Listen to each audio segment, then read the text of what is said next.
Hi hello నమస్తే, నేను మీ సుమోత్తం Sai. Welcome to the original talk show. మీతో కొంచెం కొత్తగా ఈరోజు మనతో ఉన్న గెస్ట్ శ్రీ సుఖదేవ స్వామి గారు. నమస్తే గురూజీ. హరే కృష్ణ. హరే కృష్ణ. ఓకే గురూజీ, మీ చైల్డ్హుడ్ అంతా ఎక్కడ జరిగింది? గ్రోయింగ్ అంతా ఎక్కడ? నేను పుట్టింది విజయవాడలో, సిటీలో. ఓకే. మా father government educational service, state government. Okay. ఆయన ప్రిన్సిపాల్గా విజయవాడ నుంచి ఆయనకి ట్రాన్స్ఫర్ అయ్యి బాపట్ల, అక్కడి నుంచి మళ్ళీ ట్రాన్స్ఫర్ అయ్యి కందుకూరు, నంద్యాలలో ఉండగా నా ఇంటర్మీడియట్ పూర్తయింది. ఓకే. అప్పుడు మెడికల్ కాలేజ్లో ఆ రోజుల్లో రీజనల్ రాయలసీమలో వాళ్ళకి కర్నూలులో కానీ తిరుపతిలో కానీ అడ్మిషన్. ఆ రకంగా నేను తిరుపతిలో నాకు మెడికల్ కాలేజ్ సీట్ వచ్చింది. నా చదువు బాపట్ల, కందుకూరు, నంద్యాల, తిరుపతి. ఓకే గురూజీ, మీరు డాక్టర్ అన్నారు కదా, దాంట్లో ఏ డిపార్ట్మెంట్ మీద? మళ్ళీ ఎంబీబీఎస్ అయిన తర్వాత నేను అమెరికా పోయినా, యూరాలజీ. ఓకే. దానిలో రెసిడెన్సీ. Okay, residency. ఆ తర్వాత ఇక్కడ విజయవాడలో ఈ Siddhartha medical academy, Vijayawada medical college అంతా Chadalavada Nageswararao, doctor Chadalavada Nageswararao, doctor Chadalavada Sudha, Pennamaneni Koteswararao, Chowdary community. విజయవాడలో నేను అమెరికా నుంచి వచ్చిన తర్వాత వాళ్ళ దగ్గర నేను ఒక సంవత్సరం పనిచేశాను. ఆ రకంగా యూరాలజీలో కొద్దిగా అంటే ఎక్కువ సంవత్సరాలు ప్రాక్టీస్లో లేను కాబట్టి. ఓకే గురూజీ, మీరు అంత యంగ్ ఏజ్లో అసలు ఇలా ఈ డివోషన్లోకి రావాలని మీకు అసలు ఎందుకు అనిపించింది? పూర్వజన్మ సుకృతం కూడా. కృష్ణ భక్తిలోకి దేవుడిని వెతకడం. అందరికి కూడా దేవుడు అంటే నమ్మకం ఉంటుంది, కొంత చేస్తుంటారు మందిరాలకు పోవడం, లేదా దేవుడిని నమ్ముకునేవాడు కొంతమంది. నేను దేవుడి నమ్మకం కాబట్టి నేను సారాయి, సిగరెట్లు, మాంసాహారం, రకరకాల లెవెల్స్. దేవుడి నమ్మకం ఉంది కానీ మాంసం తింటాడు రకరకాల. కానీ ఎవరైనా కూడా ఆ గురువు దొరికేదాకా, ఆ కృష్ణుడు అర్థమయ్యేదాకా, అది అర్థమైతే దానికి కావాల్సినటువంటి త్యాగాలు. దానికి వేసుకొని టీ కాఫీలు పెడతాను, ఉల్లిపాయలు పెడతాను. ఓకే, టీ కాఫీ పెడతావు కూడా ఇక్కడ దాకా. కానీ నేను చెప్పేది, మీరు అడిగిన ప్రశ్నకి నిజంగా ఇప్పుడు మీరు అనుకోవచ్చు, ఇండియాలో వాళ్ళకి లేని పిచ్చి రష్యాలో వేల వేల మంది కృష్ణ భక్తులు, చైనాలో, ఆఫ్రికాలో మనకి లేనటువంటి హిందువులకి. అవును, అదే అదే నేను నెక్స్ట్. కాబట్టి ఇదంతా పూర్వజనం కరెక్ట్ గా కృష్ణుడి దగ్గరికి ఎవరన్నా వచ్చి అట్లని చెప్పి ఇక్కడ శివుడు కృష్ణుడు గొడవలు ఏం లేదు. అన్ని కూడా మీరు ప్రశ్నలు అడుగుతుంటే జవాబులు వినొచ్చు. నేను కృష్ణ భక్తుని కాబట్టి శివాలయానికి పోను, కాబట్టి మన శివుడిని విమర్శించాలా.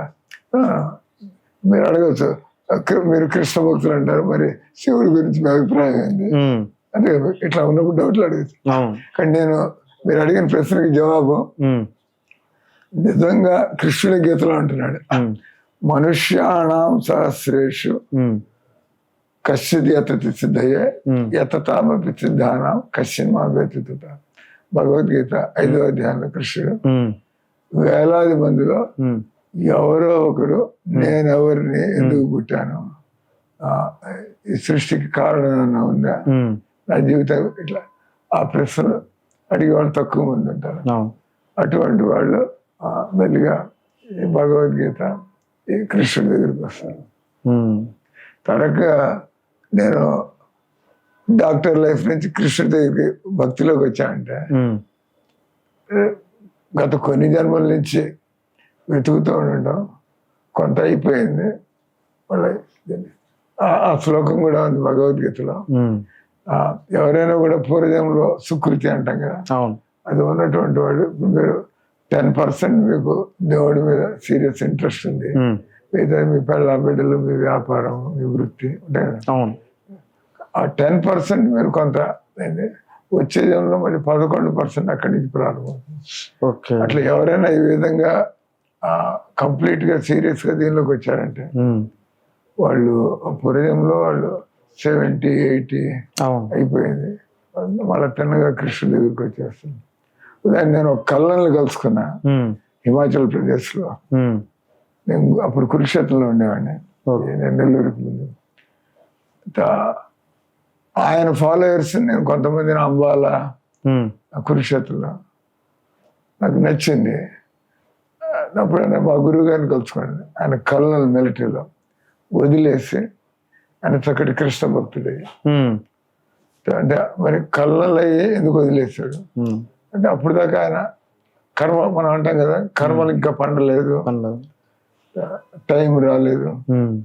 నిజంగా దేవుడి దగ్గరికి వచ్చేటట్టు లక్షణాలు చక్కగా పవిత్రంగా బతకడం, జ్ఞానాన్ని కలిగి ఉండడం, తర్వాత సమాజానికి సహాయం చేయాలనేటువంటి దృక్పథం ఉండడం, తర్వాత ఈ దేవుడు అనేటువంటిది అందరికీ ఒక అవగాహన.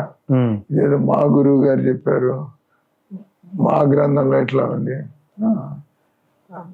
అది ఒక సైన్స్ అయినట్లయితే అందరికీ అప్లై అవుతుంది, అందరికీ అన్ని ప్రదేశాలకి అన్ని సమయాల్లో.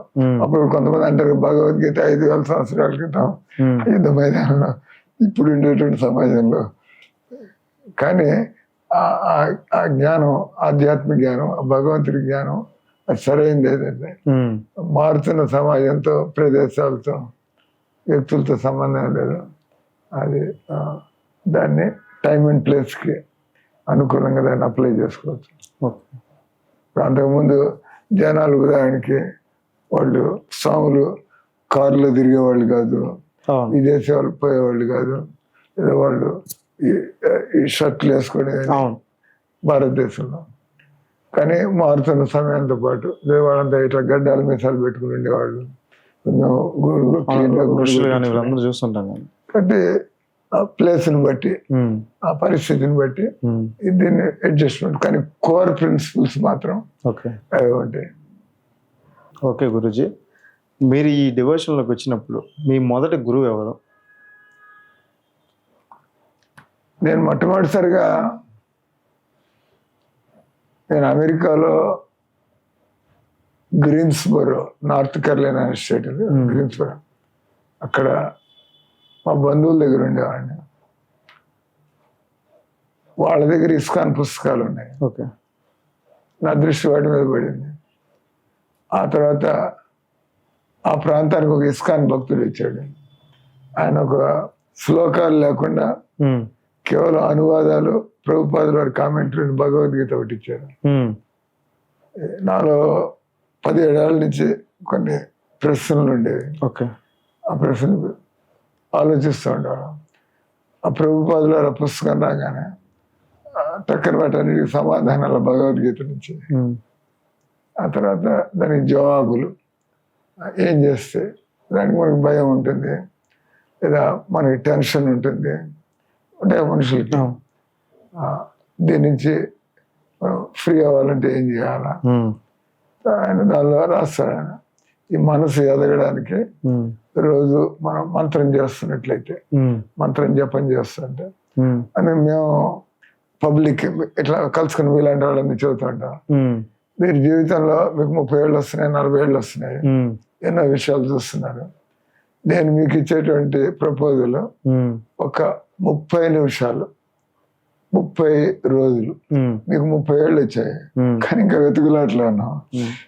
30 నిమిషాలు, 30 రోజులు ఈ భగవద్గీత చెప్పిన పద్ధతిలో మీరు ఇట్లా చేయండి. It is not asking too much, అంతే కదా. 30 రోజులు అట్లా గడిచిపోతాయి, 4 వారాలు. అలాంటి సాయం చెప్పినట్టు మనం చేసి చూద్దాం ఈ మంత్రాన్ని. ఒక 30 రోజులు, రోజుకు 30 నిమిషాలు. మేము ఎంతవరకు కలుసుకోలేదు, దీని ప్రభావం మాకు కనపడలేదు అన్నాడు. జనాలు చేయటం లేదు, చేసినట్లు స్వామి కంటిన్యూస్గా 30 రోజులు 30 నిమిషాలు ఇస్తాంటే becoming a better person. That means you want to continue, అంతే కదా. ఫలితం కనబడితే I want to go deeper. కాబట్టి సరైనటువంటి మనకి జవాబులు దొరికినట్లయితే, ఇప్పుడు దాకా మీకు ఉండేటువంటి బలహీనతలు ఏంది, మీకు ఉండేట అజ్ఞానం ఏంది, ఇమ్మెటీరియల్, అదే అడ్డమేం కాదు. ప్రభుపాద అమెరికాలో డ్రగ్స్ తీసుకునే వాళ్ళని ఈ బాగా లూజ్గా బతికేవాళ్ళు స్లమ్ ఏరియాస్లో. అవును. వాళ్ళందరినీ ఆయన వాళ్ళకి చక్కగా కీర్తన భగవన్నామం పాడుతూ, ఆ తర్వాత వాళ్ళకి ప్రసాదాలు పెడుతూ, ఆయన మెల్లిగా వాళ్ళని టాలరేట్ చేస్తూ వాళ్ళంతా చక్కగా మంచి గురువులు ప్రపంచం అంతా ప్రచారం చేస్తున్నారు. అంటే మనసుకి తప్పకుండా మీరు కృష్ణ మంత్రాన్ని అన్నట్లయితే మీ మనస్సు ఆలోచనలు తప్పకుండా మారుతాయి. లేకపోతే మేము ఎందుకు కంటిన్యూ అవుతున్నాం, 40 ఏళ్ళ నుంచి ఎందుకు చేస్తున్నాం, ఇదే రోజు మేము చేస్తాం, ప్రతిరోజు ఇదే చేసేది. మీరంటే ఈరోజు పాడ్కాస్ట్ కోసం అని పిలిచారు, వాళ్ళు మమ్మల్ని ఇళ్లలో కీర్తనలు ప్రవచనాన్ని కూర్చొని కీర్తన చేస్తాం, గంట కీర్తన చేస్తాం ఎక్కడికి వెళ్ళినా కూడా కీర్తన. ఆ తర్వాత ఈ ఫిలాసఫీ గురించి భగవద్గీత ఒక శ్లోకం దాని మీద మాట్లాడి వాళ్ళకి దాని మీద అవగాహన కలగడానికి, ఆ తర్వాత ప్రసాదాలు పంచి పెడతాం. గురుజీ, మన జీవితంలో ఈ సనాతన ధర్మం ఎంత ముఖ్యమైనది, మరియు అలాంటప్పుడు ఈ సనాతన ధర్మం అనేది హిందువులకు మాత్రమే కాకుండా ప్రతి మనిషికి ఎందుకు అవసరం? భగవద్గీత ఈ జీవితంలో మనకి సమస్యలు లేని వాళ్ళు ఎవరు లేరు. ఎప్పుడు ఏదో సమస్యలు ఉంటూనే ఉంటాయి. తెలియని వాళ్ళు వాళ్ళ పద్ధతిలో సమస్యలకి సమాధానాలు వెతుకుతూ ఉంటారు. అవును. కానీ మనం భగవద్గీత దగ్గరికి వచ్చినట్లయితే మీరు అడిగినట్టుగా భగవద్గీత అనేది హిందువులను ఉద్దేశించిన గ్రంథం కాదు. భగవద్గీత దానిలో నిజమైనటువంటి పరిష్కారం ఏంటి? ఉదాహరణకి ప్రతి మనిషి ఆనందాన్ని వెతుకుతున్నాడు.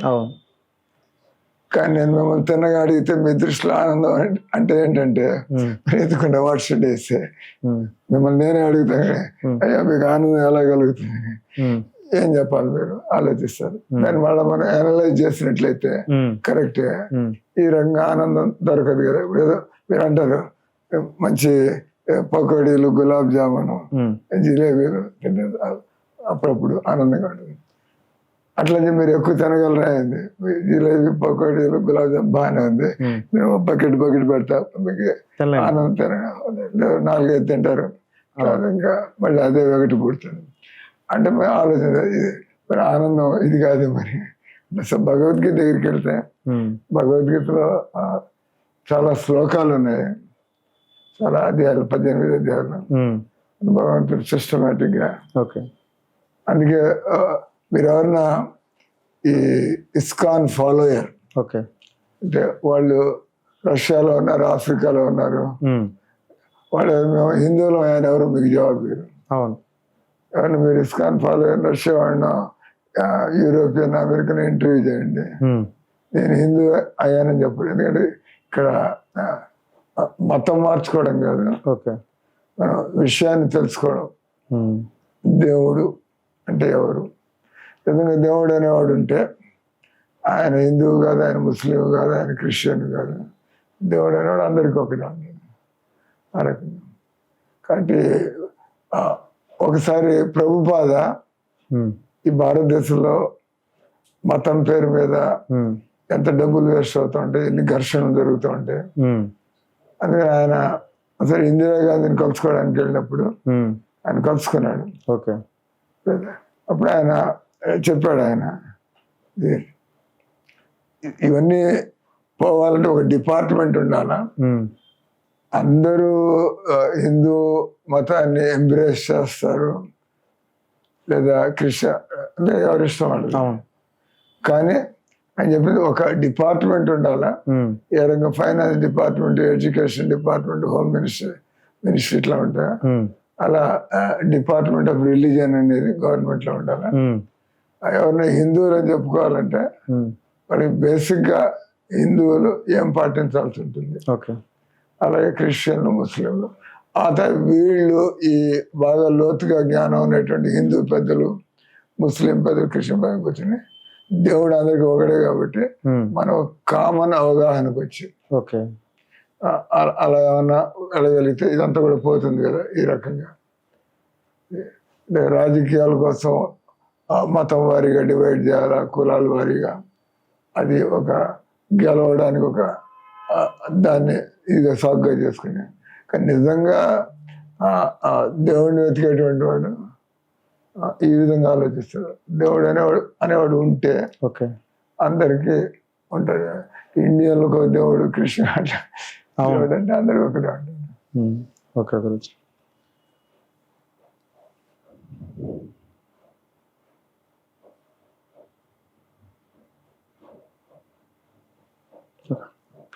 ఓకే గురుజీ, ఇప్పుడు యువతకి ధర్మం అంటే కేవలం పూజలు, ఆచారాలే. ఇది అసలు జీవన విధానం ఎలా పరిగణిస్తారు? మామూలుగా ఎవరన్నా దేవుడిని నమ్ముకున్నా అంటే అది గుడ్డిగా సెంటిమెంటల్గా రోజు మందిరానికి పోతూ ఉన్నాం, లేదా పూజ చేసుకుంటూ ఉన్నాం. నిజంగా మీకు దేవుడు అంటే అవగాహన ఉండి ఆ దేవుడిని ఎలా అప్రోచ్ అవ్వాలో తెలుసుంటే మీ జీవితంలో ఆ విధంగా రోజు మీరు టైం కేటాయిస్తూ ఉంటే దేవుడి పూజ కోసం మీలో కొన్ని మార్పులు రావాల్సి ఉంటుంది. ఆ మార్పులు రానట్లయితే మీరు అనవసరంగా టైం ఇస్తున్నారు, కానీ దానికి తగ్గట్టుగా మార్పులు లేకపోతే మీరు లాభాన్ని. ఏ విధంగా ఒక డాక్టర్ మీరు ఒక రోగానికి డాక్టర్ దగ్గరికి వెళ్తాడు, ఆయన అంతా మిమ్మల్ని పరీక్షలు చేసి ఈ మందులు వాడండి, మీరు చూసుకుంటారు కదా. నా రోగం తగ్గుతుంది, నేను వారం రోజుల నుంచి 3,000 రూపాయలు మందులు తింటున్నా, నాకేం వాపు తగ్గలేదు, నొప్పి తగ్గలేదు. బట్ మీరు డయాగ్నోసిస్ అన్నా తప్ప మెడిసిన్ ఏమన్నా సరైనది రాయలేదా, మీరు లేదా డాక్టర్ని మార్చడానికి తయారవుతారు. ఆ రకంగా అట్లా నిజంగా మీరు దేవుడి మీద అవగాహన ఉండి ఎలా దేవుడి దగ్గరికి ఎలా అప్రోచ్ కావాలో తెలిస్తే. అది ఎలా తెలుసుకోవాలి గురుజీ? ప్రతిదీ నేర్చుకుంటాం. ప్రతిదానికి ఇప్పుడు మీ ఫీల్డ్ ఇది పాడ్కాస్ట్ గురుజీ, మీరు ఇంతకు ముందు నుంచి నడుస్తున్న వాటి దీనికి ఏం సెటప్ కావాలా, అలాగే రీసెర్చ్ చేసి ఎవరు కూడా కావాలని మీరు వెతుకుతూ ఉంటారు. ఎవరు నాకు ఈ విషయంలో సరిగ్గా ఉదాహరణ, నేను వైద్య రంగం నుంచి డాక్టర్ని, నేను ఇప్పుడు స్వామిగా మారిపోయాను. నేను ఇస్కాన్లోకి రావడానికి ముందు నేను గాంధీ గారి పుస్తకాలు చదవడం, వివేకానంద పుస్తకాలు చదవడం, రమణ మహర్షి పుస్తకాలు చదవడం, అరవింద పుస్తకాలు చదవడం, ఈ రకంగా చదువుతూ ఎక్కడైతే క్లియర్గా విషయం తెలుసు, ఇస్కాన్లో వీళ్ళు మాట్లాడేది ఇప్పుడు అమెరికా వాడికి 2-2-4 మ్యాథమెటిక్స్లో, జర్మనీ వాడికి ముస్లిం కూడా 2-2-4. మతాలు వేరైనా దేశాలు వేరైనా 2+2 ఎంత అంటే 4 అనాల్సింది ఎవరైనా కూడా. అదే రకంగా దేవుడి మీద అవగాహన ఉంటే వీటన్నిటికీ అతీతంగా మనం కామన్గా నాలెడ్జ్ ఉంది, అటువంటి వ్యక్తులను మనం కలుసుకోగలిగితే మేము జీవితంలో ఇట్లా వెతుకుతూ వెళ్ళిగా మాకు ఇస్కాను, భగవద్గీత, ఈ భక్తి వేదాంత ప్రభుపాద, మీరు ఆయన పుస్తకాలు మేము మొదటిసారి చదివినప్పుడు దేవుడి మీద ఇంత స్పష్టంగా ఉండే డౌట్లన్నీ పోయేట్టుగా ఆశ్చర్యం, ఇంకా లోతుగా వెళ్ళాం. అప్పుడు మేము అనుకున్నాం, నేను సమస్య ఇది సమాజంలో, కాబట్టి నేను డాక్టర్గా పనిచేయడం కంటే ఇప్పుడు ఎంతమంది డాక్టర్లు ఉన్నారు, ఎంతమంది దేవుడి గురించి వాళ్ళ జీవితంలో మార్పుని చూపిస్తూ వాళ్ళు వివరించగలుగుతూ. దాన్ని మన నెల్లూరులోనే తీసుకోండి, నెల్లూరులో డాక్టర్లు ఎంతమంది ఉన్నారు, ఇంజనీర్లు ఎంతమంది ఉన్నారు, స్వామి మాలాంటి వాళ్ళు ఎంతమంది ఉన్నారు, మీరు వెతికి నన్ను పట్టుకోవాలి. నేను ఈ విధంగా మాట్లాడే మన 10 లక్షల మంది నెల్లూరు కాబట్టి దీనికి డిమాండ్ ఉంది. కానీ ఇంత సులభంగా మీ కారులో నన్ను తీసుకొచ్చేవాడు మాట్లాడుతూ చెప్పాను. నిజంగా మనం ఒక భక్తుడు అనాలంటే కొన్ని విషయాలు తెలుసుకోవాలా, కొన్ని నియమాలు పాటించాలా, కొంత టైం కేటాయించి సాధన చేయాలా. అంటే మీకు తెలివితేటలు ఉండాలా, పట్టుదల ఉండాలా, మీరు దాన్ని రోజువారీ జీవితంలో ఆచరణలో పెట్టాలి. అప్పుడు కొంత మీలో ఇతరులకి చెప్పగలిగేటువంటి మీలో కూడా కొంత మార్పు కనిపిస్తుంది. ఓకే గురుజీ, అసలు మీరు డాక్టర్ టు డివోటీగా ఎందుకు మారారు? అసలు మీకు మారాలని ఎందుకు అనిపించింది గురుజీ? కృష్ణ భక్తుడు నా అభిప్రాయంలో 40 ఏళ్ళ నుంచి నేను ఈ మార్గంలో ఉన్నా. నేను నా 26 ఏళ్ల వయసులో ఇస్కాన్కి కాంటాక్ట్లో వచ్చాను. 69 ఏళ్ళు, ఆల్మోస్ట్ 40 ఏళ్ళు దాటింది. సో మేము డాక్టర్గా చదువుతున్నప్పుడు ఇట్లా మామూలుగా అందరూ అనుకున్నట్టుగా కష్టాలేంది, దుఃఖాలేంది, మానవ జీవితంలో మృత్యు అనేది ఉంది, జీవితంలో ఏం చేయాలి మనుషులు కొన్ని ప్రశ్నలు వేస్తాడు. కానీ వాటికి సరైనటువంటి ఇలా పుట్టపర్తి పోయాము, ఇక మనకి లోకల్గా ఉండే ఇట్లంతా కూడా మేము తిరుగుతున్నాం. అక్కడికి ఆ మందిలో ఆ స్వామితో ఇట్లా కలుసుకుంటాం. కానీ ఆ క్లారిటీ రాలేదు. కానీ చదువు కంటిన్యూ చేస్తూ తర్వాత అమెరికాలో కూడా చదువుకి వెళ్ళి అక్కడ ఈ అమెరికాలో మాకు ఈ ప్రభుపాదుల వారి ఆయన బుక్స్, ఆ భగవద్గీత ఆయన రాసినటువంటి భగవద్గీత యాజ్ ఇట్ ఈజ్ అంటే అదే ఒక సైన్స్ లాగా మాకు అదేంది ఈ భగవంతుడు అనే టాపిక్ కూడా ఒక సైన్స్. ఇది మా గురువు గారు చెప్పారు, మా గ్రంథంలో రాసింది సైన్స్ అంటే అందరికీ వర్తిస్తుంది. ఉదాహరణకి మొక్కలు ఉంటాయి, అవి కూడా పుడతాయి, ఎదుగుతాయి, వాళ్ళ పిల్ల మొక్కలను పుట్టిస్తాయి, ఒకరోజు చనిపోతుంది. అలాగే జంతువుల్లో కూడా చూస్తాం, మనుషుల్లో కూడా. అలాగే వాడు ఇండియన్ కావచ్చు, అమెరికా కాబట్టి భగవద్గీతకి ఈ జీవం అనేది, లైఫ్ అనేది ఎక్కడుందో వాటన్నిటికీ వర్తిస్తుంది. కానీ మనుషులు మాత్రమే ఈ విషయాలు అర్థం చేసుకోగలుగుతారు. కుక్కలు పిల్లలు కూడా వాటికి కూడా పునర్జన్మ ఉంటుంది, కానీ వాటికి ఏం తెలియదు. దేవుడు ఆ మేధస్సు. ఇప్పుడు మనకి పునర్జన్మ కర్మ సిద్ధాంతం అనేది ఉంటుంది, అది నిజంగా ఉందంటారా? భగవద్గీతలో చక్కటి వివరణతో భగవంతుడు చెబుతున్నాడు. ఉదాహరణకి 2వ అధ్యాయంలో దేహినో అస్మిన్ యదా దేహే కౌమారం యవ్వనం జర తదా దేహాంతర ప్రాప్తి ధీరస్తత నమయతి అని కృష్ణుడు ఏ ఉదాహరణ తీసుకున్నాడు. మనుషులు ఈ జీవితంలోనే ఆత్మ ఏ విధంగా బాల్య శరీరం, ఉదాహరణ మీరున్నారు, మీ శరీరం మారింది, మీరు మాత్రం మారలేదు. అందుకని నేను చిన్నప్పుడు, నేను 10వ క్లాస్ చదువుతున్నప్పుడు అంటే మీరు అట్లాగే ఉన్నారు. మీరు మీ శరీరం మారడాన్ని మీరు గమనించుకుంటున్నారు, అంటే శరీరం మారుతుంది. మీ కృష్ణుడు ఏ ఉదాహరణ ఇస్తున్నాడు, ఏ విధంగా ఒక వ్యక్తి తన బాల్య శరీరాన్ని, తర్వాత యవ్వన శరీరాన్ని, యువకుడి శరీరాన్ని, మధ్య వయస్సు తను గమనిస్తున్నాడు మారడం. మీరు మారిపోయి ఉంటే మీరు ఏమి గుర్తుపెట్టుకోలేరు, మీరు అలానే ఉన్నారు. మీరు మీ జీవితంలో శరీరానికి వచ్చే మార్పులు, మీ మనసుకు వచ్చే మార్పులు మీరు నేను చిన్నప్పుడు చీకటి అంటే భయపడేవాడిని, లేదా నాకు దెయ్యాలు పోతాలు విషయాలు భయపడి, అంటే మీరు అలానే ఉన్నారు. అప్పుడు మీ మనసు అలా ఉండేది, ఎదిగిన తర్వాత అయిపోయే మీకు ఇప్పుడు సిల్లిగా అనిపిస్తుంది. అంటే మీరు ఎప్పుడు అలాగే ఉన్నారు. మీరు మీ శరీరానికి వచ్చే మార్పులు, మీ మనసులో జరుగుతున్న మార్పులు మీకు కనబడుతున్నాయి. సో కాబట్టి కృష్ణుడు ఏమన్నాడు, ఏ విధంగా ఈ జన్మలోనే మన శరీరం మారుతుందో దీనికి ఇంకో చక్కటి ఉదాహరణ కూడా ఇస్తారు ప్రభుపాద. మీరు ఒక ఫిలిం చూస్తారు, సినిమాలు చూస్తాడు, సినిమా రీల్ ఉంటుంది. నిజంగా అది ఒకటి కలిపాడంటే దానికి ఎన్నో ఫిలిమ్స్ ఉంటాయి, ఇట్లా ఇట్లా ఇట్లా ఇట్లా అంత ఒకసారి మూవ్ అవడం వల్ల చేయి కదిలినట్టు కనుకుంటుంది. కానీ దానికి ఇండివిజువల్ షార్ట్స్ ఉన్నాయి. అదే రకంగా మన శరీరం మారుతుంది, కానీ అది క్రమంగా మారడం వల్ల మనకి అనిపించట్లేదు, తెలియటలే. కానీ నిజానికి మనం ఎప్పుడు శరీరం అప్పుడు, మీకు తెలుసా డాక్టర్లు కూడా చెబుతారంట, ప్రతి 7 ఏళ్లకి మన శరీరంలో ఉండి అన్నీ మారిపోయి ఉంటాయంట. శరీరంలో మన న్యూరో సెల్స్, మన స్కిన్ సెల్స్, మన మజిల్ సెల్స్ ఇవన్నీ మారిపోయి 7 ఏళ్ళకి. అంటే మనం 7 ఏళ్ళు అయిన తర్వాత మనం పూర్తిగా కొత్త వ్యక్తి. కానీ మనం అట్లా అనుకోవట్లేదు, మనం అదే వ్యక్తి.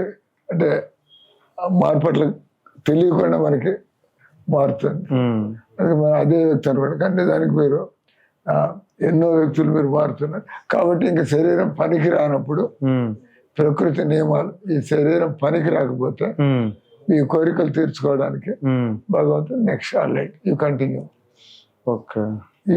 నెక్స్ట్. ఉమ్, మనకి పోడ్కాస్ట్ చేస్తున్నాడు, ఉమ్, ఈ టైం అయిపోయింది, ఉమ్, ఇక్కడ జాబ్ చేస్తాడు, ఉమ్, మళ్ళీ కలుసుకుంటాం, స్టార్ట్ కంటిన్యూ. ఓకే. ఇక్కడ టైం మారుస్తున్నాం, మనం ఈ రోజు కలుసుకున్నాం, మళ్ళీ ఇంకోసారి కలుసుకున్నాం. ఈ శరీరంలో కొంత పని అయింది, ఉమ్, కానీ మీకు ఇంకా ఏదో ఆలోచనలు, కోరికలు ఉమ్, భగవంతుడు already okay. Take next body. Okay.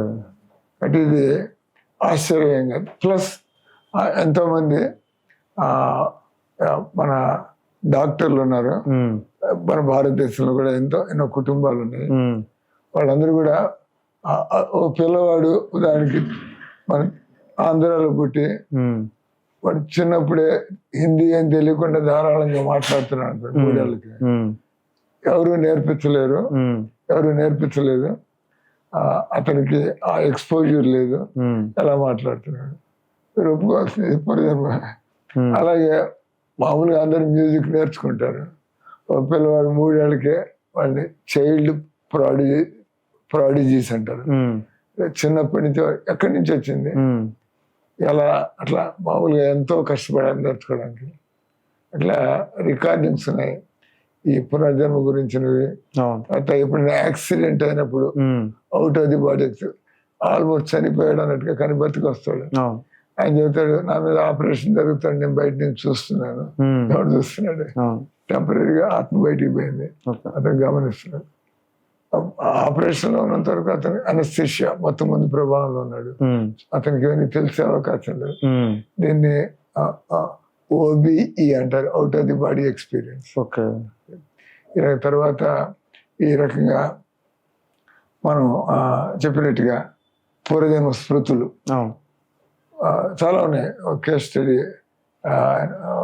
ఒక ఆయన అమెరికాలో ఇదే వృత్తిగా పెట్టుకుని పునర్జన్మ గురించి, పేరు నాకు గుర్తురాట్లా, ఉమ్, మంచి పేరు, ఉమ్, బుక్స్ ఉన్నాయని రాసింది. ఉమ్, ఆయన 600, 1000 పునర్జన్మ వృత్తాంతాలు. ఉమ్, ఆయన వెనక్కి వెళ్ళి ఇప్పుడు ఒక కుర్రాడు యాక్సిడెంట్లు చనిపోయాడు, ఉమ్, తర్వాత అమెరికాలో పుట్టాడు, కానీ జర్మనీ భాష అది ఇది అని అంటున్నాడు. ఉమ్, అతను చదువుతున్నాడు ఫలానా జర్మనీలో ఫలానా చోటని, అవును. అలా అనుకుంటే ఆ ప్లేస్ ఉంది, వీడికేం తెలియదు అసలు. తెలియదు. అవును.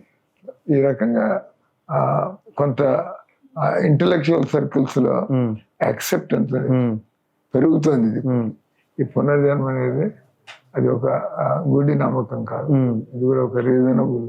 ఉమ్, మన భారతదేశంలో మామూలుగానే మన బ్లడ్ లో ఉంది, రిక్షా తొక్కేవాడు పూర్వజన్మలో ఏం పాడు పని చేసి అవును.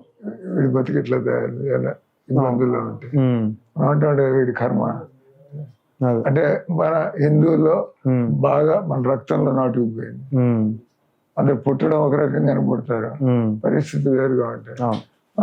అంటే మనం అంటే వాడి పూర్వజన్మ కర్మలో ఇట్లా అయింది. అట్లా ఈ దరిద్రుడు సడన్ గా కోట్లకు పడగెత్తాడు, ఉమ్, వాడి టైం మారిపోయి వాడి కర్మ. అదే. అంటే హిందువులకి 90% వాళ్ళకి ఆశ్చర్యం ఉండదు ఈ విషయాల్లో. ఉమ్, విదేశాల్లో కొద్దిగా వాళ్ళకి మన ఈ సనాతన ధర్మం ఈ కల్చర్ లేదు కదా, ఉమ్, అందుకని ఆశ్చర్యంగా ఉంటాయి. ఓకే. అక్కడ కూడా వాళ్ళ యాక్సెప్టెన్స్ పెరుగుతుంది. ఓకే. గురుజీ, కర్మ సిద్ధాంతం అంటే అసలు ఏంటి, దాని గురించి ఎలా మనం తెలుసుకోవాలి? సింపుల్, మీరు టమాటా విత్తనాలు నాటితే ఉమ్, టమాటా పళ్ళే వస్తాయి, ఓకే. మీరు మామిడి టెంక నాటితే మామిడి చెట్టు వస్తుంది. ఉమ్, మనం మంచి చేస్తే మంచి కలుగుతుంది, చెడు చేస్తే చెడు చెడు జరుగుతుంది. మీరు అనుకో చెడు వాడికి ఎందుకు మంచి జరుగుతుంది, మంచివాడు ఇట్లా ఈ ప్రశ్న అడుగుతూ ఉంటారు అప్పుడు. సరే మీరు అన్నది బాగానే ఉంది, మంచి చేసేవాడికి మంచి జరుగుతుంది, నా డౌట్ కూడా అదే గురుజీ. నేరాలు చేసిన వాళ్ళని మనం చూస్తున్నాం. ఇప్పుడు అదే గురించి నా డౌట్ కూడా ఏంటంటే, ఇప్పుడు మంచి చేసిన వాళ్ళకి మంచి జరగద్దు అనేది ప్రజెంట్ అయితే నాకైతే కనిపించట్లా. ఎందుకంటే చీటింగ్ చేసేవాళ్ళు, చెడు చేసే వాళ్ళే ఎక్కువ ఎదుగుతున్నారు, వాళ్ళే బాగున్నారు. సంపాదననే కాదు, మార్కెట్లో రెప్యుటేషన్ కానీ, ఇప్పుడు మార్కెట్లో రెప్యుటేషన్ కానీ, స్వార్థంతో కూడిన వాళ్ళు చేసే పనులే వాళ్ళే బాగుంటున్నారు. అంటే మామూలుగా డబ్బు వల్ల ఇప్పుడు మీరు అంటున్నారు చెడు వ్యక్తికి పరపతి ఉంది, చెడు పొజిషన్ ఉంది. అవును. ఆయన చెడు వ్యక్తి, జనాలు వెనక నుంచి అతను చెడుగానే అనుకుంటూ ఉంటారు, కానీ ఇప్పుడు ఆయన ఎమ్మెల్యే గాను బాగా డబ్బు నాయన ఆయన ముందు అనలేరు. మీరు డబ్బుతో మీరు ఏమైనా కొనుక్కోవచ్చు. ఈ రోజుల్లో న్యాయాన్ని కూడా కొనుక్కోవచ్చు. అవును, ఎగ్జాక్ట్లీ. అంటే జనాలు గమ్మునుంటారు, ఈ పెద్దవాళ్ళతో ఈ డబ్బు అవును, ఎందుకు పెట్టుకోవాలి, ఈ పదవులు ఉండే వాళ్ళతో ఎందుకు పెట్టుకోవాలి. మంచిగా ఉండేవాడు కూడా వాడికి చెడు జరిగినప్పుడు వాడు మంచిగా ఉండి కూడా లాభం ఏంటంటే వాడు ఫీల్ అవుతాడు కదా, రిలీజ్ అవుతాడు.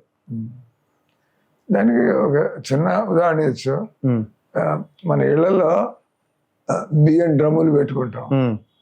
మీకు పొలాలంటే బియ్యం డ్రమ్ము, మీరు పాత బియ్యం కింద ఉంటుంది, దానిపైన కొత్త బియ్యం వేస్తారు. మీరు కింద నుంచి మూతెత్తి బియ్యం డ్రమ్ ఎత్తుగా ఉంటుంది, కింద నుంచి తీసుకుంటారు.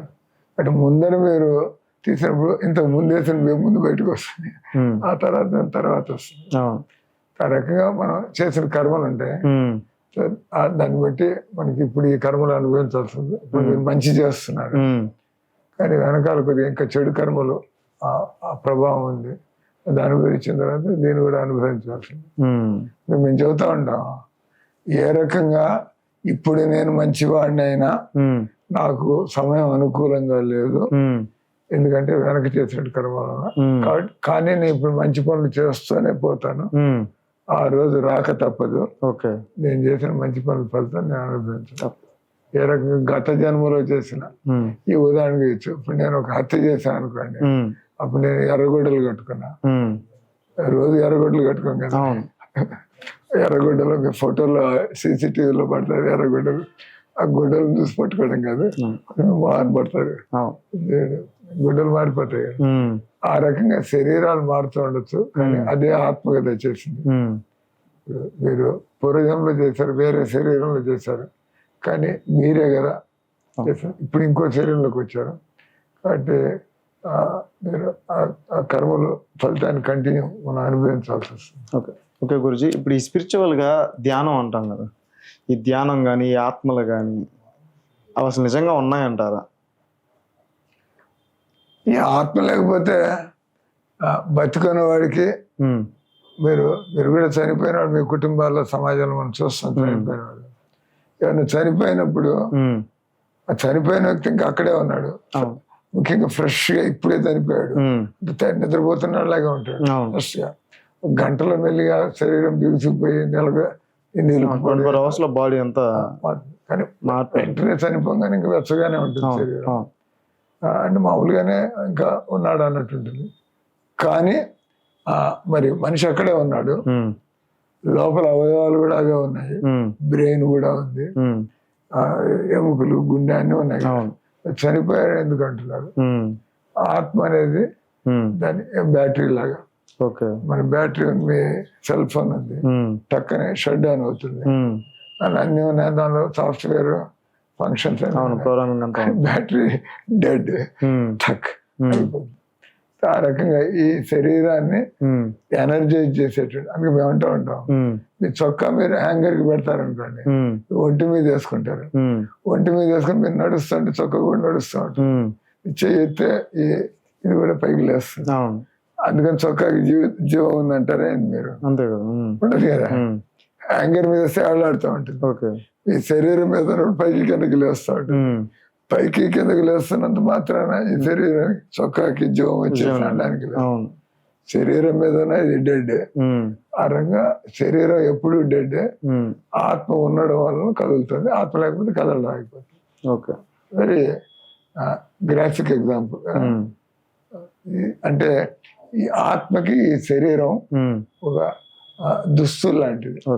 నిజానికి గీతలో అదే శ్లోకం అంటున్నాడు కృష్ణుడు 7వ అధ్యాయంలో, వాసాంసి జీర్ణాన్ని యథావిహాయ. మనం పాత గుడ్డలు చినిగిపోతే మనం ఇంకా కట్టుకోవడానికి కూర్చున్నప్పుడల్లా పీలికైపోతుండే, మనం కూర్చోలేం కదా, సరిగ్గా ఉండాలి గుడ్డలు. మీరేం చేస్తారు, ఇంక చినిగిపోయింది, కూర్చుంటే తగిలినప్పుడు చినుగుతాం, కాబట్టి ఇంక పనికిరాదు, పాత అయిపోయింది, కొత్త గుడ్డలు తెచ్చు. కృష్ణ ఉదాహరణిస్తాడు భగవద్గీతలో. పాత గుడ్డల్ని మార్చి కొత్త గుడ్డలు వేసుకుంటాం, ఒక టైం వస్తుంది గుడ్డలకి తప్పనిసరిగా, ఎంత జాగ్రత్తగా పెట్టుకున్నా కూడా దాని లైఫ్ అయిపోతుంది, పట్టుకుంటే చిరుగుతూ ఉంటుంది, పక్కన కొత్తది తెచ్చుకుంటాం. ఆ రకంగా ఈ శరీరానికి ఈ కలికాలంలో దాదాపు ఎక్కువ 100 ఏళ్ళు బతకచ్చు. ఈ శరీరం ఇంకా మన దీన్ని సూక్ష్మ శరీరం అంటారు. మనస్సు, బుద్ధి, అహంకారం ఓకే. ఉంది కానీ కనపడదు, అంతే కదా. నా మనస్సు బాగలేదంటారు, దాని కనపడుతుంది. అదే కదా. మనస్సు ఉందని తెలుసు, వీడి బుద్ధి చెడిపోయింది అంటావు. ఎక్కడ చెడిపోయింది? ఉంది కానీ కనపడదు. కానీ ఇది కనపడుతుంది. కాబట్టి గీత ప్రకారం స్థూల శరీరం అంటే మనం కళ్ళతో చూడగలం, సూక్ష్మ శరీరం అంటే మనస్సు, బుద్ధి, అహంకారం ఇది చూడలేము. సరే. ఈ ఆత్మ మీద 2 శరీరాలు ఉంటాయి. అంటే ఆత్మ లేదనడానికి ఎవరు కూడా ప్రూఫ్ చూపించలేరు. ఓకే గురూజీ, ఇప్పుడు నెగిటివ్ ఎనర్జీ అంటారు కదా, అది దయ్యం పట్టింది అంటారు. నాకున్న డౌట్ ఏంటంటే, ఆల్రెడీ ఒక బాడీలో ఒక ఆత్మ ఉంది, ఇంకొక ఆత్మ ఆ బాడీలోకి ప్రవేశించే ఆప్షన్ ఉంటుంది. ఉంటే ఈ ఆత్మ ఇప్పుడు ఆ బాడీలో ప్రవేశించి ఇట్లా దయ్యం పట్టినట్టు బిహేవ్ చేస్తుంటారు కదా, ఆ ఆత్మ పరిస్థితి ఏంటి? అది నిజంగా ఉందా? కొంతమంది నెగిటివ్ ఎనర్జీ అంటారు, అట్లా అసలు ఏంటి అది? భగవద్గీత జ్ఞానం ఉన్న వాళ్ళకి ఈ దెయ్యాలు, భూతాలు వాళ్ళకి అపనమ్మకంగానే ఆశ్చర్యంగా లేదు. ఇందాక మీకు చెబుతూ ఈ ఆత్మకి 2 శరీరాలు ఉంటాయన్న. అవును. ఒకటి వచ్చి కనిపించేటువంటి శరీరం, ఇంకోటి సటిల్ బాడీ అంటారు ఇంగ్లీష్ లో, సూక్ష్మ శరీరం అంటాం.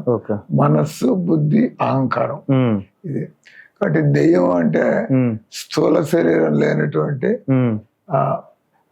ఆత్మ, మనస్సు, బుద్ధి, అహంకారం. ఓకే. ఏ రకంగా మనం పవర్ఫుల్ వ్యక్తులు ఉన్నప్పుడు, మనం పవర్ఫుల్ వ్యక్తులు ఇతరుల్ని ఇంటిమిడేట్ చేసి, ఆయనకి ఆయన స్వాతంత్రం ఉంది కానీ మీరంటే భయపడి మీరు చెప్పినట్టుగా చేస్తూ ఉంటాడు. ఆ రకంగా ఇది ఆశ్చర్యం. మనం మన మనోబలం హీనపడినప్పుడు మనం అంటే బాగా ఎవరైతే సారాయిలు, మాంసాహారాలు, సిగరెట్లు అంతా వాళ్ళ ఒక వ్యక్తిత్వం అనేది, అటువంటి వాళ్ళు వేరే ఈ సూక్ష్మ శరీరాలు వాళ్ళని ఆక్రమించుకొని, ఇప్పుడు ఎవరో చనిపోయిన వాడికి సారాయి తాగాలన్నమాట, తాగితే అలవాటు, అతను దెయ్యం భూతం అయ్యాడు. కానీ ఆయన తాగే శరీరం కదా, ఈ నోరు ఉండాలి, కడుపులో పోవాలి, వాడికి లేదు. రెండో వాడిని ఆక్రమించి అందుకే అప్పుడప్పుడు ఎవరిని మరి అతిగా వీడికి దెయ్యం పట్టిందని ఎంత తింటారు. ఇది ఆశ్చర్యంగా లేదు. సటిల్ బాడీ అంటే మామూలుగా ఈ శరీరంలో ప్రవేశించి మన మనస్సును మనం కంట్రోల్ చేసుకోలేకపోతున్నాం, అది మనల్ని ప్రభావితం చేస్తుంది. దాన్ని వదిలించడానికి పద్ధతులు ఉంటాయి. దానికి మేము ఈ ప్రభుపాద ఆయన ప్రారంభంలో తన సంస్థ పెట్టడానికి ఆయన ఇక్కడ అలహాబాద్ లో ఆయన ఒక బిల్డింగ్ వెతుకుతున్నాడు. అక్కడ ఈ దెయ్యాలు బడి పాడైంది, అక్కడంతా రాత్రిపూట తలుపులు కొట్టుకుంటా. ఇంగ్లాండ్ లో కూడా ఇప్పుడు కూడా ఇంగ్లాండ్ లో ఎన్నో అట్లాంటి బిల్డింగ్లు ఉన్నాయని చూస్తే ప్రపంచం అంతా కూడా. తో ఆయన ఆ బిల్డింగ్ చాలా చౌకగా వస్తుంది, ఎవరు తీసుకోవట్లేదు, భయం వింటే ఏమవుతుందని. కానీ ఈయన ఒక బలమైనటువంటి ఆధ్యాత్మిక వ్యక్తి కాబట్టి ఆయన దాన్ని తీసుకుని ఆయన భగవాన్ సంకీర్తన చేసి, నాకు వ్యక్తిగతంగా కూడా అనుభవం మెడికల్ కాలేజీలో, మాది విజయవాడ అని చెప్పాను, నేను చదువుకునే తిరుపతిలో. కాబట్టి మాది 1-2 రోజులు సెలవులు వస్తే అక్కడ ఉండే వాళ్ళంతా కూడా చుట్టుపక్కల వాళ్ళు, అనంతపురం, చిత్తూరు, కడప వాళ్ళు వెళ్ళిపోతారు ఇళ్ళకి. నేను అంత దూరం నుంచి ఒక రోజు ఇంటికి వచ్చిపోవడం వీలు కాదు. కాబట్టి నాలాంటి వాళ్ళు 1-2 హాస్టల్లో ఉండిపోతాం, దూరం నుంచి వచ్చాం కాబట్టి. అప్పుడు నాకు 2-3 సార్లు అనుభవం కలిగింది. నిద్రపోతుంటే నా మీద ఎవడో పడినట్టు, మాట్లాడాలంటే మాట్లాడలేకపోవడం, ఎవరో నా మీద కూర్చున్నట్టు కూడా కనబడుతుంది, లేవాలంటే లేకపోవడం. ఇప్పుడు మెల్లిగా ప్రతి మనిషి కూడా ఒంటరితనానికి భయపడుతూ ఉంటాడు ఒక వయసులో. అంటే నేను కూడా ఎట్లా ఎవరో నవ్వుతారు చెబితే నా మీద దెయ్యం కూర్చున్నట్టు అనిపించింది. అదే నీకు అట్లా అనిపించింది, దెయ్యం లేదు పాడలేదు అంటారు కదా, కానీ నాకు క్లియర్గా అనిపిస్తుంది. 2-3 సార్లు ఇప్పుడు జరగటం అట్లా. నేను ఈ కృష్ణ భక్తులకు రావడానికి ముందు నేను తణుకులో చదువుకుంటున్నప్పుడు ఒకసారి, తర్వాత మెడికల్ కాలేజ్ తిరుపతిలో చదువుకున్నా 2-3 సార్లు అట్లా. ఏ ఊపిరాటలేదు, లేవాలా, ఎవరు నా మీద బలంగా ఎక్కినట్టుగా. సో తర్వాత ఎవరు చెప్పారు హనుమాన్ చాలీసా. హనుమాన్ చాలీసా చదివితే ఎక్కడైతే భూత పిశాచ నికటన్నది ఎవరైతే హనుమంతుడిని స్మరిస్తున్నాడు, నేను నిజంగా అది అలవాటు చేసుకున్నాను. జయ హనుమాన్ కొంచెం తర్వాత హనుమాన్ చాలీసా కంఠస్థ చేశాను అప్పుడు 19 ఏళ్ళ వయసులో. అప్పుడు అది అంటూ ఉంటే నిజంగానే రెండోసారి అట్లా అనుభూతి కలిగినప్పుడు జయ హనుమాన్ జయ హనుమాన్ పక్కనే ఎగిరిపోయినట్టు పారిపోయినట్టుగా మెల్లగా కొద్దిగా తర్వాత ఇంకా అట్లాంటి మళ్ళీ అనుభూతులు రాలేదు. కొద్దిగా ఈ పూర్వజన్మ బలహీనతల వల్ల కొద్దిగా మొదలు శరీరం మళ్ళీ మారిపోయిన తర్వాత ఇప్పుడు అట్లాంటిది. ఓకే గురూజీ, ఈ రోజుల్లో యువత కావచ్చు, పెద్దవాళ్ళు కావచ్చు, వర్క్ స్ట్రెస్ అలాగే ఫ్యామిలీ ప్రాబ్లమ్స్ వచ్చి చాలా ఉన్నాయి. వీటన్నిటికీ ధ్యానం ఒక మంచి రిలాక్సేషన్ ఇస్తుంది. కొంతమంది యోగా అంటారు, కొంతమంది ధ్యానం అంటారు, కొంతమంది జపము, భక్తి లేదా పూజలు ఈ తట్టుకోవడానికి.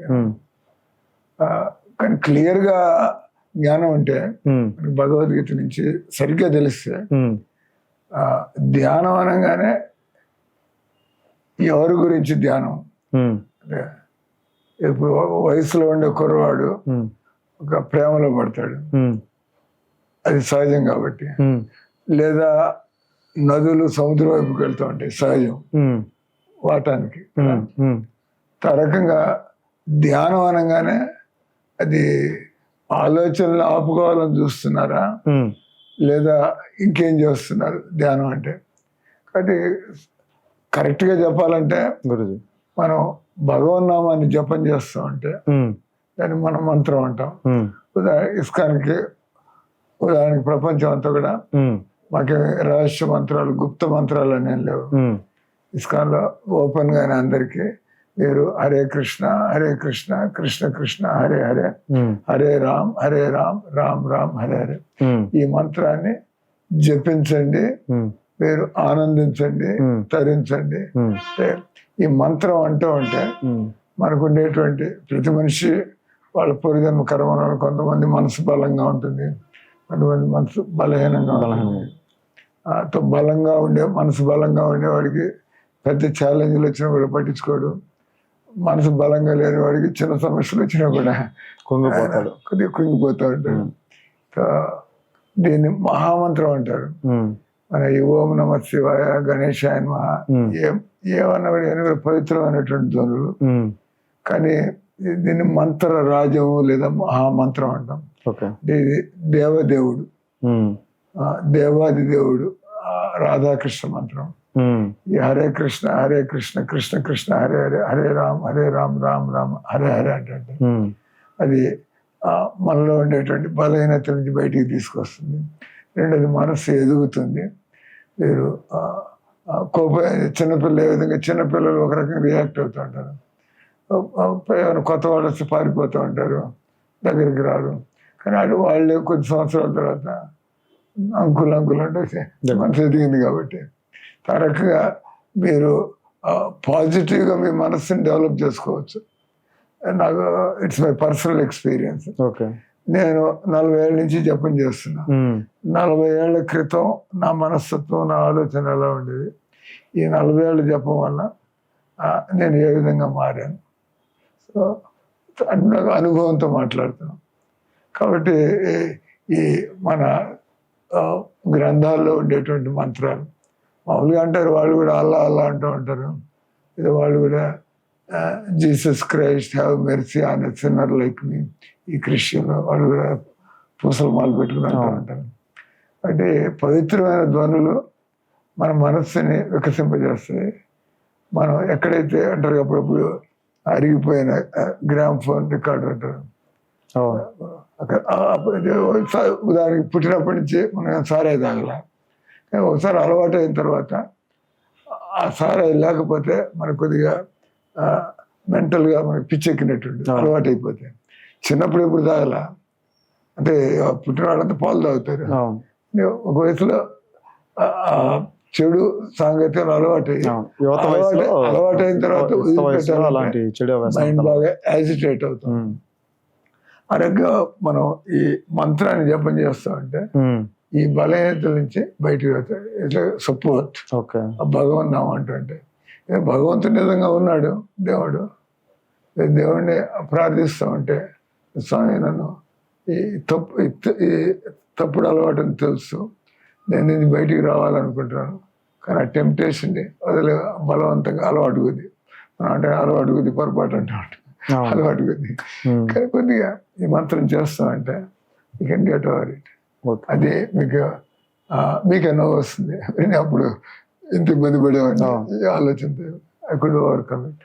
అది మీ నమ్మకాన్ని ఇంకా పెంచుతుంది భగవంతుడి మీద. ఓకే గురుజీ, అసలు ధ్యానం అంటే ఏంటి, ధ్యానం చేయడం వల్ల ఉపయోగాలు ఏంటి?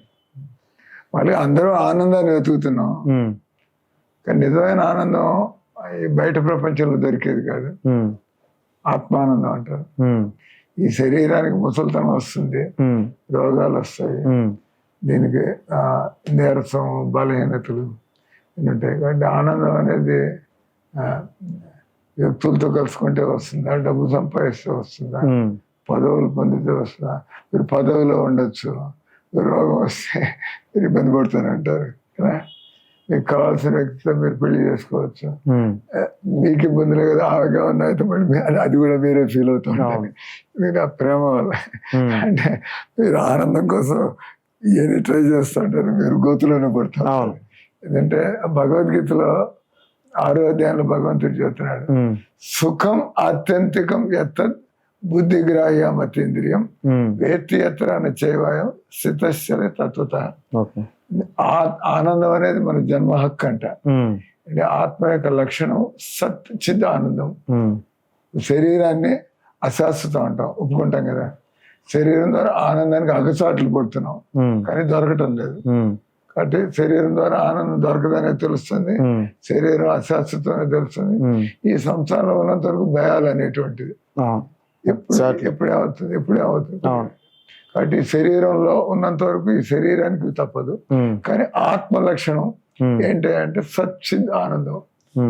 ఆత్మకు చావు లేదు, మనం చావాలని ఎందుకు కోరుకోవాలంటే అది ఆత్మ లక్షణం కాబట్టి. కానీ ఈ శరీరాన్ని మనం బతికించుకోవాలని కోట్లు ఖర్చు పెట్టి తంటాలు పడతాడు, ఎంతైనా ఖర్చు పెట్టి. కానీ శరీరాన్ని సదా బతికి ఉంచడం వీలు కాదు. అంటే సచ్చిద్ ఆనందం. ఎప్పుడైతే మనకి ఆత్మజ్ఞానం ఆనందం అనేది శరీరంతో పొందేటువంటిది కాదు, మనస్సుతో పొందేటువంటిది కాదు. మీకు మ్యూజిక్ అంటే ఇష్టం, బాగా రిలాక్స్ అవుతూ ఉంటాం, కానీ ఏదో యాక్సిడెంట్ మీ ఫాదర్కి ఆ మ్యూజిక్ పెట్టుకుని మర్చిపోదంటే అట్లా వీలయ్యేది కాదు, ప్రాక్టికల్ ప్రాబ్లం. అంటే దీని అంటే మానసిక ఆనందం, శారీరక ఆనందం పరిమితంగా ఉంటాయి. అది ఎప్పుడు ఆ విధంగా ఉండడం వీలు కాదు ఈ ప్రపంచంలో. కానీ మీరు ఆనందం అనే ఆత్మ లక్షణం తెలుసుకుంటే మీరు ఆత్మస్థాయికి రాగలిగితే, ఇప్పుడు ఉదాహరణకి నేను ఒక ఆధ్యాత్మిక వ్యక్తిని, నేను చదువుతాను, నేను 40 ఏళ్ళ నుంచి హరే కృష్ణ మంత్రం అంటున్నా, ఎంత అంటుంటే ఇంకా అంత అనాలనిపిస్తుంది. స్వయం మీకు యాక్సిడెంట్ కాలు పోతే అప్పుడు ఏమనిపిస్తుంది? అంతే కదా, నేను నా కాలు పోవాల్సిన హాస్పిటల్కి పోయింది, కానీ ఇది నా ఆనందానికి బాధ ఏం కలిగించదు. నేను ఆ భగవద్భక్తులు ఆనందంగానే ఉండొచ్చు. ఉదాహరణకి మన ఈ గ్రంథాల్లో ఈయన ఉంటాడు, ఒక పేరుంది బెల్లమంగళ ఠాకూర్ అని. ఆయన అంధుడు, ఆయన 2 కళ్ళు ఉండవు ఆయన, కానీ గొప్ప భక్తుడు. ఆయన ఈ కళ్ళతో కృష్ణుడు చూడకపోయినా ఆయన ఆధ్యాత్మిక భగవంతుడితో సంబంధం. అంటే ఆయనకి పలుకుబడిలో లోట్లేదు, అంత గొప్ప భక్తుడు. ఆయన మాట్లాడుతుంటే మీ ప్రశ్నకు సమాధానం కలుగుతుంది, వాడి సమస్య పోయింది, ఇంకా గుడ్డాడైన వాడు వెనకాల పడిపోతారు కదా. ఇప్పుడు ఆయన రామభద్రాచార్యులని మీరు వింటుంటే, మోడీ గారు ఆయన అయోధ్య కేసు గెలిపించిన ఆయన, గుడ్ ఆయన 2 కళ్ళు కనపడానికి కదా. అంటే మీరు ఆనందానికి ఈ బయట డబ్బులు, వ్యక్తులు, పరిస్థితి సంబంధం ఏం లేదు. మీకు తెలియాలా ఆత్మ యొక్క లక్షణం ఆనందం, నేను ఎలా ఆత్మస్థాయికి రావాలి. ఓకే మీరు ఆనందంగా ఉండొచ్చు. ఓకే కాబట్టి ధ్యానం అంటే సహజంగా ఆత్మకి భగవంతుడితో సంబంధం ఉంది. ఓకే అది లేకపోవడం మనం వాళ్ళని ప్రేమించడం వీళ్ళని ప్రేమించడం భంగపాటు కలుగుతాం. కానీ నిజమైన ధ్యానం ఉదాహరణ ఇస్తారు. మామూలుగా ఒక మ్యాగ్నెట్ ఉంటుంది, మ్యాగ్నెట్ లాగేస్తుంది, ఇనుప వస్తుంది కదా, టక్కన లాగుతుంది మ్యాగ్నెట్. ఆ రంగా భగవంతుడు పరమాకర్షకుడు. దాని కృష్ణ అనే శబ్దానికి సంస్కృతంలో అర్థం రామ కృష్ణ, మన దేవుడి పేరు. రామ అంటే ఆనందాన్ని ఇచ్చేటువంటి వాడు, రమంతి. కృష్ణ అంటే ఆకర్షించేటువంటి వాడు, కర్షయతి ఇది కృష్ణ. అందుకే దేవుడికి ముఖ్యమైనటువంటి 2 పేర్లు. కాబట్టి మీరు కృష్ణ మంత్రం అంటూ ఉంటే లేదా కృష్ణ గురించి చదువుతూ ఉంటే మీరు ఒక టెన్షన్ పోవడం, లోపలే కేవలం భజన చేసుకుంటే, అంటే భజనలో చక్కగా జనాలు గంటలు గంటలు కూర్చుంటారు. దాని ఏమొస్తుంది, బయట నుంచి చూస్తే ఏమీ రావట్లేదు, డబ్బు ఏమన్నా వస్తుంది, పనులు ఏమన్నా అవుతాయి. కానీ ఆత్మకి బలం కలుగుతుంది, సుఖం కలుగుతుంది. కాబట్టి ఈ ధ్యానం అంటే ఆత్మకి పరమాత్మ సహజమైన సంబంధం. అది దొరికితే ఇంక మీరు ఎవరు మిమ్మల్ని ఆపలేరు. సహజంగా మీరు ఎన్ని పనుల్లో ఉన్నా మనసు మాత్రం దేవుడి మీద. గురూజీ, ఇప్పుడు రుద్రాక్ష మాలకి తులసి మాలకి తేడా ఏంటి? మామూలుగా శాస్త్రాలు రాసింది సంసారిక ప్రయోజనాలకి, ఈ ప్యాషనేట్ రాజసిక లాభాలకి. ఇక్కడ మనం పదవుల్లో ఎదగాల, మనకి హోదాలు రావాలా, శక్తి రావాలా, అది వాళ్ళు.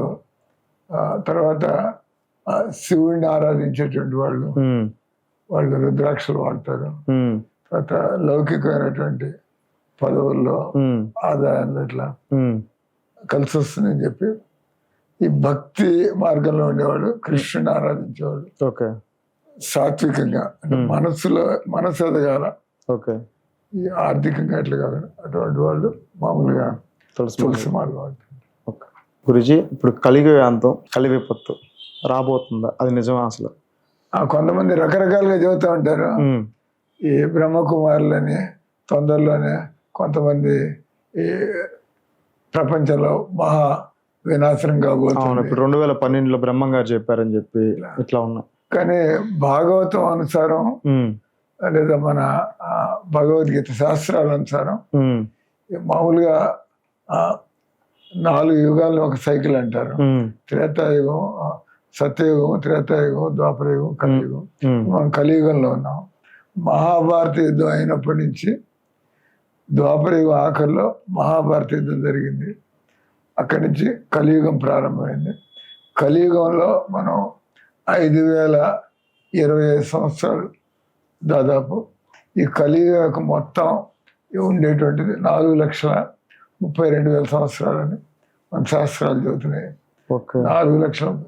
కాబట్టి కలియుగ అంతం అంటే ఇంకా 4,27,000 సంవత్సరాలు నిజమైన శాస్త్రాల ప్రకారం కలియుగం అంతం కావాలంటే. కానీ ఈ మధ్యలో మీరట్టుగా కలియుగ పెరుగుతూ ఉంటాయి. ఎక్కడైతే ఈ నాస్తికత్వం, తర్వాత ఈ జంతువదులు, ఈ వ్యభిచారం, సిగరెట్లు, సారాయిలు, మోసాలు ఎక్కడైతే జరుగుతుంటామో దాని ఈ కలియుగ విపరీతాలు పెరుగుతూ ఉంటాయి. సో జనాలు శాస్త్రాలు చదవడం, వాళ్ళకి దైవభీతి అనేది పోయింది. ఈ కలియుగంలో విపరీతాలు పెరుగుతూ ఉంటాయి.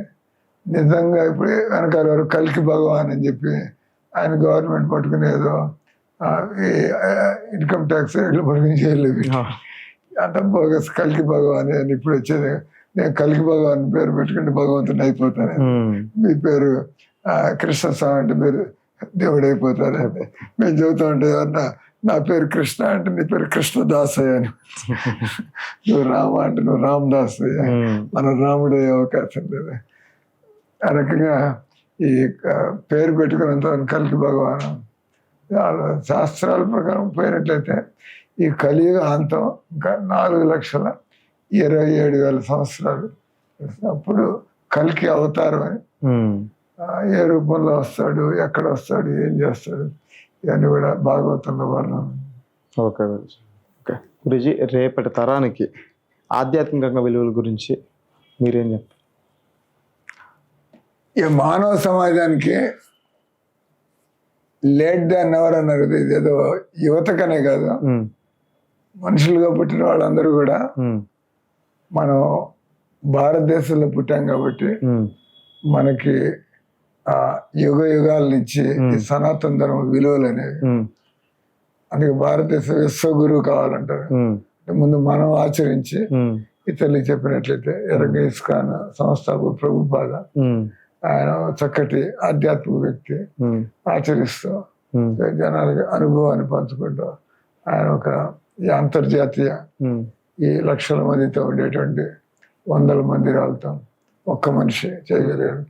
అంటే మానవులు సుఖశాంతులతో సమృద్ధిగా బతకాలంటే ఓకే అందరికి తినడానికి ఉండాలా, మోసాలు